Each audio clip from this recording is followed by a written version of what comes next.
How's it going, guys? Welcome to Dragon Quest Builders. I am Nintendo Capri Sun, but you knew that already. Why am I Josh Jepsoning this? I don't know.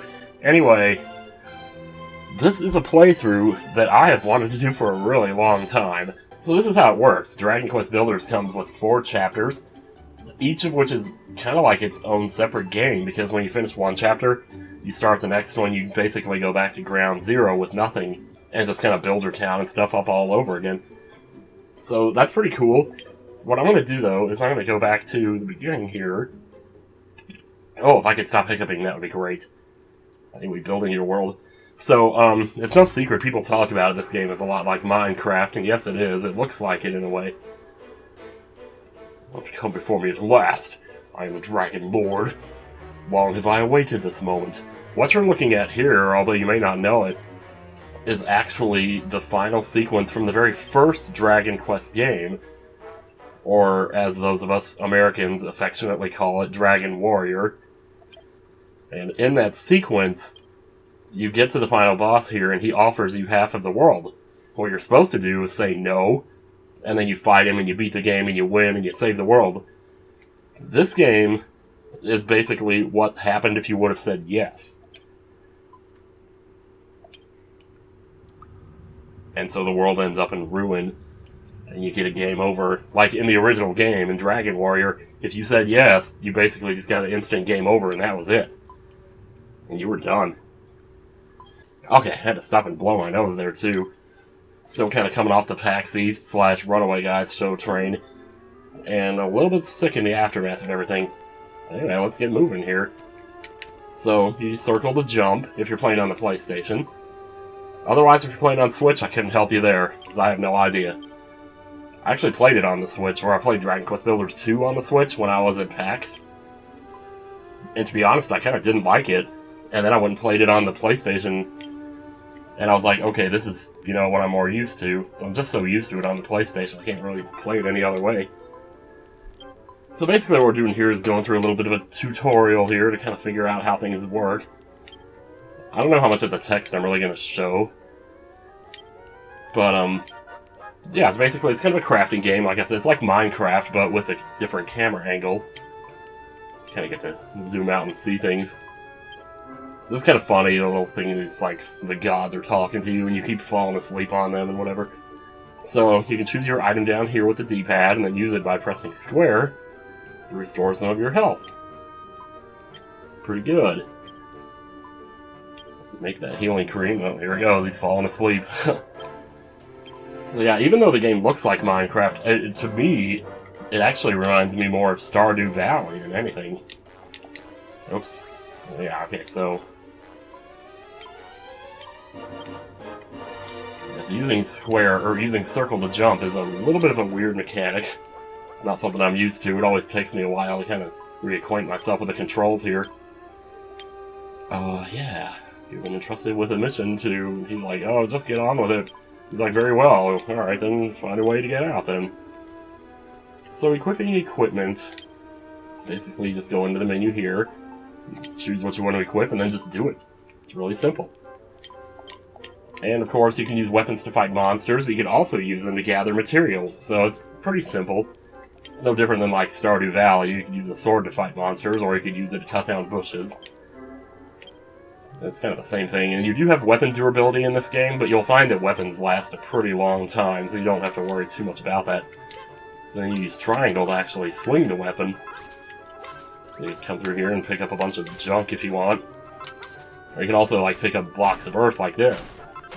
So this is where the Minecraft comparisons definitely are on point, you know, because you can break just about anything in this game with the right weapons. You probably can't break these stones right now. And you can also place the blocks that you pick up, which is also very Minecraft-esque. In a way, so we need to actually select the block down here. You can also move the camera, so that helps a little bit too. And you just want to put it where it's trying to tell you to put it, right there. And you jump on top of it, and you can get up the staircase like this. It's really simple. Can I break the stairs right now, I wonder? Probably not. Oh, wait a minute, look at this.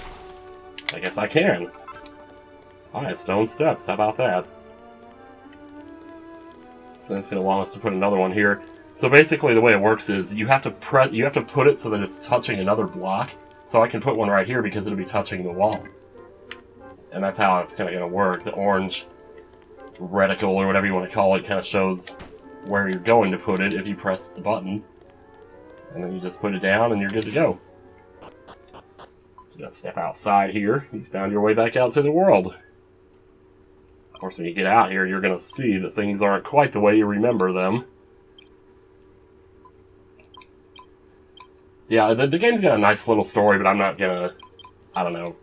Normally I would sit here and just read the text, but I kind of feel like the best thing about this game is playing it, and not so much sitting around reading text and stuff. Yeah, so a little bit of a preview of the world here. Okay, one thing that's different from Minecraft in this game is that the world is always the same. It's not, like, exactly the same. I think, because I heard somewhere that, like, there are little bits and pieces of it that are randomized. But for the most part, like, if there's a mountain here, there's always going to be a mountain there when it generates your world. It's kind of hard to explain. It's like, it's a little weird. It's like, it's randomized, but it's not, you know? It is always the same world, it's just, I don't know. So we can come through here, grab a couple more flowers on the way. We're going to be doing a bit of gathering before we get too into this, because there is a time system in this game, and there are also challenges. One of the challenges is to beat everything, or beat the first chapter, within 20 in-game days, and I would like to do that. But there's also other challenges, which include stuff like beat the 3 dragons. There's like 3 dragons hidden around the world. And so you gotta go out and find those and beat them. You also, one of them is also like make a garden. So make a garden is one of the challenges, which I've actually never done that, so... But I've seen how to do it, so there's that. Yeah, when you set the Banner of Hope in, it kind of opens up this little town for you here. So now you have kind of like a light border going along the outside, and if you step outside of it, then you're outside, and you're back inside again. And I'm just going to keep on whacking away at this. You can see down in the bottom left corner is a little blue bar indicating my weapon durability, and it is going down, but it's going down very slowly. And thank goodness for that, because there's nothing worse than having to put up with putting more weapons around. So this girl shows up, and this is the thing, when you put the Banner of Hope in, you officially become a town here, sort of. And so when you build a town, people start coming to it and helping you out to actually make the town. There's no point in building the town if you don't have people to live in it, right? So, you don't remember. That's right, I have amnesia. The most overused plot device ever, which is half of the reason I'm probably skipping the text here. I mean, not to diss on the game's story or anything, because it is actually good. And I will be paying more attention to the story in Chapter 2, because I think it's incredible. I'm not even lying. There's some crazy crap that happens in Chapter 2. She's going to give you, like, a series of quests to do. I didn't even really pay attention. I'd really like to live here if only there was somewhere for me to stay. So it wants you to kind of make her a room. Or you're kind of making it for yourself, too, really, but it's kind of for the both of you, really. So she gives you the blocks of earth, and you just go over here and set them in. You can actually open the door like this. Boom, boom, like that. Boom, and... oops. Boom, there we go. Easy schmeezy. But once you complete a request, the character will come running over to you and start clapping. It's really cute. That's incredible. The walls are full of holes, but now they're good as new.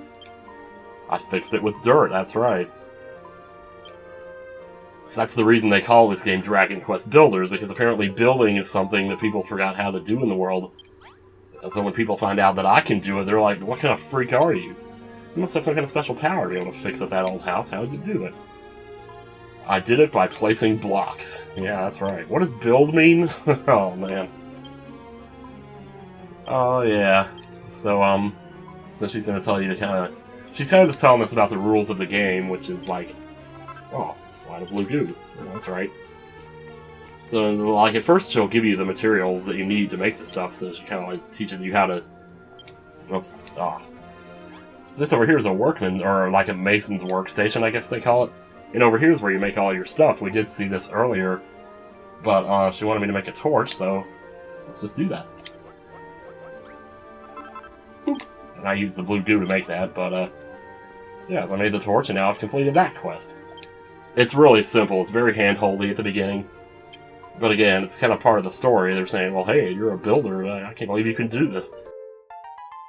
So anytime a character has a quest for you, you see like a little exclamation point over their head. I just realized something. You never told me your name. Well, that's because I don't have one. No, I'm NCS, of course. So with these torches, you put one in the house. So one of the rules of the game is, like, for something to count as a room, it has to have certain things in it. And one of the most important things is a light source. So I'm just going to clear out the grass in here for a second. You gotta be careful though, because if you whack the walls, then you kind of tear it down, and it doesn't really count as a room anymore. So torches, you can put them on the ground, you can put them up on the walls. You can also press L1 to like put something higher, or R1 to put it lower. So I'm gonna, oops. I'll just put one, well, I don't want to put it there, because usually I put the beds there. Just set a torch down. And now it's an empty room. And you get experience for that as well. You can see experience up in the top left corner there. Now that it's all lit up, the room's perfect. Except for one thing. Can't judge someone by their appearance. Well, yeah, if only. So she gives you a Seed of Life. Now, the Seed of Life is, I don't know. I'm torn on whether or not what I want to do with those. Seed of Life basically extends your HP, your max HP, by 5. But it also is a full heal. So you kind of want to save it because of the full heal part. But at the same time, if you save too many of them, then you're going around with low max HP. And it's kind of like, well, what do you do? Because there are enough other ways to heal that I think it's kind of worth it to go ahead and use them. But that's not how I normally play, though. Normally I, like, hoard them, and I end up with, like, 6 or 7 of them. And so it's like, oh my god. Should you place a bed in a room? Okay, now this is where we're going to have to cut things off here a little bit, because right now, time is not passing in the game. Time will start passing when you complete this quest here to build the straw mattress. Part of finishing the challenge of completing it in 20 in-game days is obviously you want to do it as fast as you can. But you also want to try to get as much done as you can before time starts in the game. So we're not going to make these beds just yet. I'm going to actually go ahead and use this. Just so you can see what it does and everything. You can see now my max HP is 40. So now is the point where the game kind of sort of sets you free a little bit here. And sends you out to here and gather materials. So I'm going to gather a few broken branches. We're also going to want to gather some goo, which means we're going to have to fight a little bit here. But this is cool because, again, like, oh god, I will say now, if there's one thing, one complaint I have about Stardew Valley, and Stardew Valley is like probably my favorite game that's come out in the last 10 years, but if there's one thing about it that I wish there was more of, it was combat. And this game definitely has combat in it. And quite a bit of it, actually. And it has a final boss, it has a boss for each chapter.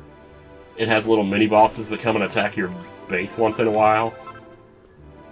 And so you'll be constantly fighting, you'll be constantly making weapons to do more damage, and armor to protect yourself, and stuff like that. So it's very much, you know, well, just like a Dragon Quest game. Except for, obviously, you just have the whole building aspect to it. So what I'm going to try to do here is gather as much as I can. These little tufts of grass that are, like, darker than the others are the ones that drop these here, the grassy leaves. So it's easy to miss those, so I like kind of try to get those first. There's actually a bunch of them over here, so this works out pretty well. Try to also not lose track of where your base is, because if you do that, you're kind of like a shit creek without a paddle here. Can't do much about the trees right now. We'll need a better weapon to take care of those. But we also want to grab as many of these broken branches as we can. Also want to gather as much earth as we can. We're going to need that to start getting on with building our town. So gather that right there. Just kind of, you know, go around and get stuff. I love this part of the game, though. This is just gathering stuff. I don't know what it is about it. I guess you have to be that kind of a person, though, to like that kind of game. Because Stardew Valley, obviously, you know, I keep bringing it up, but you really have to be... Like, Stardew Valley, to me, is the epitome of what's great about that type of game. And they touched all the right bases with that one. And that's part of what I love about this, I guess, you know, is that it mirrors so many of Stardew Valley's little idiosyncrasies while also adding the combat element that Stardew Valley was missing. No problem there. Also, I didn't mention this, but I skipped the opening cinematic for a reason, because I know if I left that in, it was going to get copyright struck to hell. So, but if you want to see it, it's a really good opening cinematic, one of the best I've ever seen. So something about it is really beautiful. And so I'll probably just link it in the description. So if you want to go watch it, you can. It's really cool. It looks cool, and it's happy, and it's cute. And I'm just gathering Earth. So that puts me at 99. Now if I try to get any more, it's going to start a new pile here, so see. I have 2. So I'd like to go ahead and get some of this blue goo if I can. I guess it wouldn't hurt to have more than 99 Earth, though, because you always need more Earth. Man, you can never have enough of it. That and broken branches, really. It's a little bit of both here. So this is going to take a little while for me to gather all the stuff I want here. Because there's still more stuff that we haven't seen yet that I want to get. There's plum berries and a couple of other things, but I'm going to try and focus on the tree branches here for a little bit. Actually, what we could do... Wait, let me grab this guy here. See, this is what I end up doing, though. It's like, it's also kind of like Breath of the Wild, in a way. Because it's like, you think, okay, I'm going to head back to my base now and build something, but it's like, wait, no, I want to get this over here. It's like, ooh, what's that over there? So you end up getting distracted, and you're going around, you know, doing all this crap. So what we can do now that we have broken branches, go over here, and you might have seen this in the menu earlier, that we could have made one of these. It's an oaken club. When you actually open it up to build it, you can see what you need to actually build it, which is 2 broken branches. We have 20 of them, so obviously I'm going to build one. Because it is a better weapon than what I'm currently using, so I'm going to make as many as I can. Well, maybe not as many as I can, but at least like 3 of them for now. Alright. And then, well, you know what, let me see something. Do we have enough to make the straw mattress? We actually do now. We're not going to do it just yet, but grassy leaves are what you need to make them. So, you know, have that on hand. Now I'm going to go into equipment here, and equip this here, and equip this here. Equip this here. Now you might notice I have like 4 different weapons equipped, so it's like, well, how does it know which one to use? Well, what you do is just press up and down on the D-pad and you can cycle between your weapons. So I have the Cypress Stick now, which is almost gone, so I might as well finish it off. But and once I do finish it off, I'll just switch to an oaken club, which is a little bit better. Let's see. Oh, here we go. Here's some plum berries over here. I haven't seen these yet. We're also going to spend a little bit of time like evening out the ground inside of our town, because you're going to want to do that too. So when you get over here into this forest area, it gets a little harder to see what you're doing. Also, we got Drackies over here too, so be mindful. It could be a little dangerous at this point in the game. That's the great thing about it, though. The further you get into the game, the less dangerous everything becomes. As is typical with any RPG. Yeah, so you could like move the camera down like this, and then it kind of becomes easier.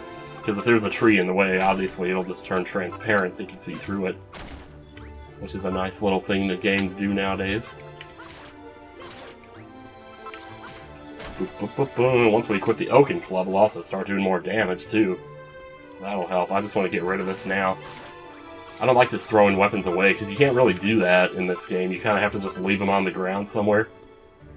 So can we break the stones yet? Oh, we totally can. Oh, but we don't actually get stone from them. So that's another way in which it's kind of like Minecraft. There's a cave over here that you can go to.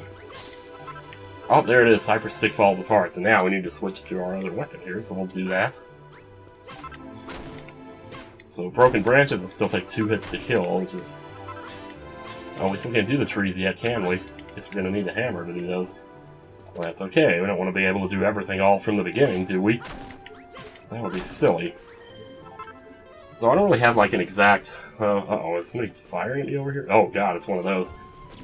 Yeah, watch out for them. Surprised to see one out here. Oh, God, see that? He did 7 damage to me. My first Chimera Feather. And because of that, I know how to make a Chimera Wing. That'll happen sometimes when you pick up a new item.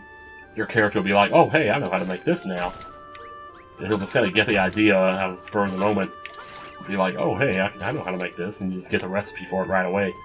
So it's pretty handy. It's one of the perks of being a builder. Yeah, I just love this game. I know I've said that already, but man. It's just my kind of game. I don't know. I know it's not the most popular game out there, so I don't know what's going to happen when the sequel comes along, like this summer. It's going to be interesting to see. Because I'll probably end up doing that, too. I mean, I think for the time being, I'm not going to immediately commit to doing this entire game. I'm just going to do Chapter 1 and see how, see how people like it, see how people respond to it. And if they like it, then I will do the rest of the chapters. But this is a bit of a long game, longer than you would think. At least longer than I remember it being. There's quite a bit to it. You'll spend a lot of time just kind of running around, gathering stuff. And so most of that I'll probably be able to cut it out. Like this right now, what I'm doing here, you're not usually going to see me just running around doing this. Like normally, if I'm going to have to do this, I'm probably going to cut it out. Just so, because you've already seen it, you already know how it works. There's no need for me to keep showing that. Alright, so can I get stone now that I have the club? Oh, I still can't. Okay, well, never mind then. Ooh. Uh-oh. Handful of pink petals, oh wow. Okay, so where are we now relative to... Okay, the town's over that way. I wandered a little farther, didn't I? Yeah, we're just barely not able to one-shot these guys, but we're pretty close, though. Ow. We'll do that again. Probably should have made some healing cream while I was up there, shouldn't I? Well, that's the good thing, though, is you can always just go back. And see, this is kind of why I like to do this now, because this takes time, and you don't want game time to be passing while you're trying to get all this stuff gathered. Especially if you're going to try to beat Chapter 1 in 20 days. It's not easy. I've never done it, so I'm hoping to do it on this playthrough, but man, I tell you. So there's one small little thing that kind of sucks about building in this game, is that you really only have two options. You can either build one, or you can build all, which is like as many as you possibly can with what you're carrying. So you can't just tell it to build like 5 of it or something. So, but, I'm just gonna make 5 healing creams, but as you can see though, the inventory is filling up pretty fast here. So, and that's okay though, because pretty soon we'll be given a recipe for a chest, and then we'll be able to do whatever we do with that. Which is like, put stuff in it. So I'm gonna head over this way and around this mountain here. Around the left side of it here. Because there's actually a couple of side quests that we can go ahead and not really start, but kind of finish. And so that way later on when it gives us the side quest, all we gotta do is just talk to the person and we've already done it. So that'll save us a little time too here later on. Plus we'll also have another party member. Oh boy, here they come. Well, at least now we're doing more damage, so we can kind of one-shot them, or not one-shot them, but three-shot them. Okay, now see, I'm a little worried about this though, because I get so much stuff, like so much room in my inventory here. I'm already basically full. So most of what I pick up is gonna be stuff I already have, so it's just gonna pile on top, of what I already have here. So grab a few more grassy leaves while we're here. And need those to make straw doors. Oops, ooh. Should have known not to hit them straight away like that. This is kind of why I wanted to bring some healing creams with me, though, so I could use them. Just in case, just in case of emergencies here. Oh. Alright then. So we come around the corner here, and eventually, if you wander far enough along the coastline here... Ooh, there's more berries. Let's grab those. We're gonna need them. Oh, I forgot to mention, there's also a hunger meter in this game. And oh, God. Excuse me there.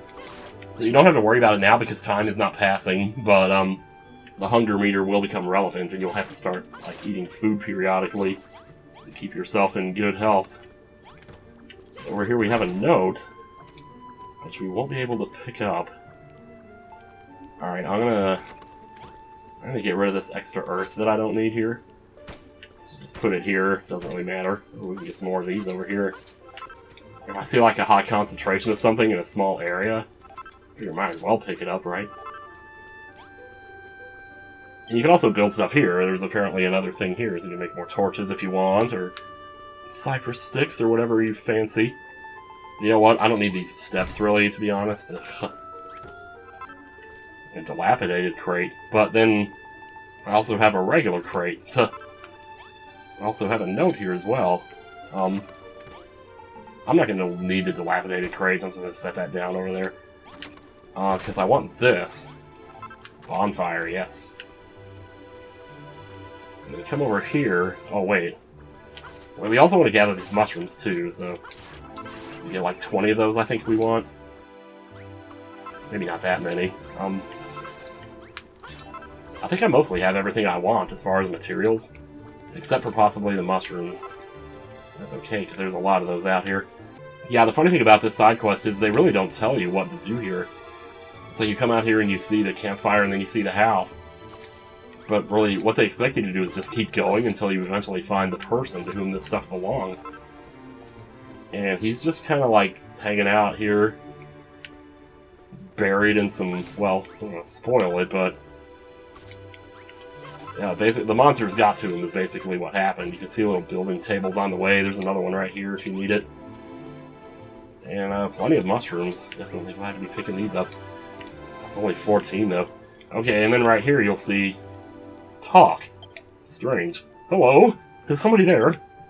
Those rotten monsters have buried me alive. They've completely covered me in earth. I can't get out! Alright, so, yeah. So he tells you about the L1, R1 thing, but sometimes I just like to jump. Free at last, I cannot thank you enough, young man. So technically, you're not supposed to know about this guy yet. The game tells you about him later and sends you on the quest to go get him. But if you already know he's here, you can just go ahead and grab him. And, bring him back to the town with you, and the game will just kind of pretend he's not there until that quest comes up. And then you'll be like, oh hey, he's already here, hell yeah. So, and then he can help you fight monsters too, which is really cool. So we're gonna use him to help it. Oh god, I want those too. I want everything. That's okay, so we're gonna try to get up the mountain here. Although I don't know how far we're... no, it's just probably smarter to just, yeah, this side of the mountain's pretty steep over here, so... it's probably smarter to just go around the outside here. So we're just gonna... he's getting distracted by the monsters over here. Oop, come with me. You know, when you have a party member coming with you, they will follow you, but they can only jump one block up. Like, if you get any higher than one block up, vertically away from them, they won't continue to follow you. They'll just, like, hang around back there and be like, hey, where are you going, or whatever, you know? So, like, I could jump over here and he'll follow me just fine. But, I don't know if I can demonstrate this, because he'll be pretty fast about following me. But if you get too far up like this, then he'll just be like, oh, hey, oh, wait, look. No, he actually did follow me. Well, how about that? Well, there is a way to lose them, but apparently I forgot what that was. Boom, can we get up the mountain over here? Not really. Maybe over that way. That's pretty tricky. Also, there's no, like, recharge meter where you have to wait to get up to 100%, like Secret of Mana or anything like that. Take me to your town. That I will do, good sir.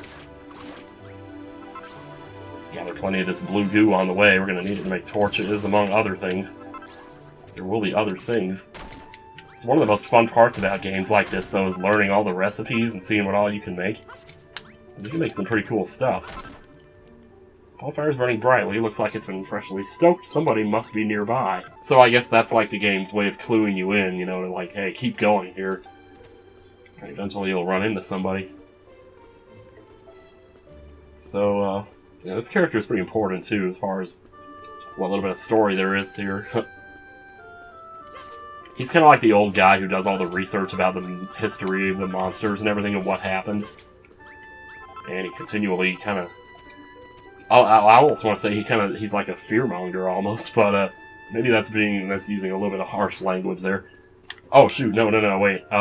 Shoot, he's gonna stay there now. My word, just look at this place. Hooray, a new friend! Well, I'm just gonna leave those two off there, because I still don't want time to start passing yet, or else... you know, because that's when the real crunch time begins. But I want to get up here and gather a few more Chimera Wings before we do anything else here. Just the best way to do that, or the only way to do that, rather, is to fight Chimeras, or Wyverns, I think is what Dragon Warrior called them, but... I'm not sure if that's technically what they're called here or not. I don't know, I look at that, though, and I see Wyvern. That's just all I can think. It's either Wyvern, Magic Wyvern, or Star Wyvern. Boy, those Star Wyverns can really mess you up in Dragon Warrior too.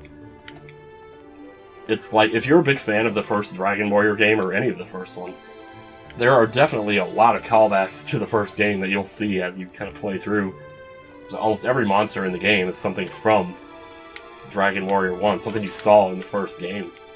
So even the final boss, as far as that goes. In fact, in the opening cinematic, you can hear the final boss theme play from the first game. It's really, really cool. I really kind of wish I could have shown that, but... I mean, I probably could have, and it would have been just fine, but... I don't know, I don't like to take chances. Whatever.